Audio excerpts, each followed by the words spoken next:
Bienvenue à un autre jeu en gymnase avec un jeu spectaculaire, le Jedi. Deux buts de hockey inversés chaque côté, ligne centrale. Alors on peut prendre un terrain de volleyball et à partir de là, donc, à l'intérieur du but, on place une personne qui va jouer le rôle du Jedi qui possède des pouvoirs de faire rejouer un joueur éliminé.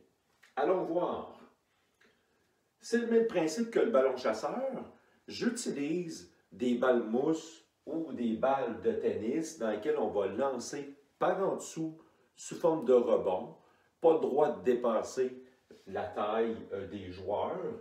Et on peut faire rouler les balles également pour éliminer les joueurs. Dans le même principe qu'un ballon chasseur, mais au lieu d'utiliser un gros ballon, qui est très difficile à attraper puis qui est très dur à absorber puis ça fait mal, on va utiliser différents types de balles mousse en plus grand nombre pour augmenter également la difficulté du jeu.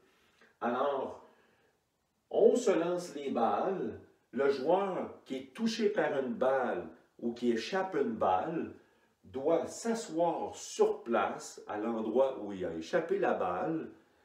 Alors, il doit s'asseoir sur place et attendre que le Jedi sorte de sa cachette pour venir lui toucher la tête pour pouvoir rejouer. Donc, au fur et à mesure, il y a des joueurs qui vont s'asseoir au sol. Le Jedi, quand il voit tout ça, va venir sortir de sa cachette pour venir toucher la tête des joueurs pour faire rejouer les joueurs qui ont été éliminés. Et il doit revenir dans sa cachette, le tout sans se faire atteindre par une des balles lancées par l'équipe adverse, ou bien sans toucher aucune balle, même inerte au sol. Le Jedi n'a pas le droit d'attraper de balles, n'a pas le droit de toucher et doit éviter les balles afin de garder sa vie. Lorsqu'un Jedi est atteint, le meneur de jeu va dévoiler qu'un Jedi a été atteint et va nommer l'équipe gagnante. Donc, l'équipe qui touche le Jedi adverse remporte la manche.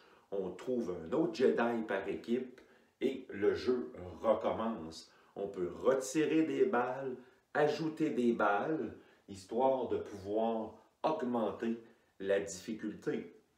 Également, on peut y insérer l'option des quilles, l'option des cônes, dans laquelle, lorsque le Jedi sort, il doit au moins toucher les cônes, un cône avant de toucher un joueur, ou bien éviter de faire tomber les quilles également. Et les joueurs adverses ont le rôle de faire tomber les quilles et faire tomber les joueurs. Naturellement, si tous les joueurs sont assis, l'équipe remporte la manche également. Donc, le Jedi offre une belle possibilité de jeu d'action très dynamique et en continu. Donc, personne n'est éliminé, donc sort du jeu.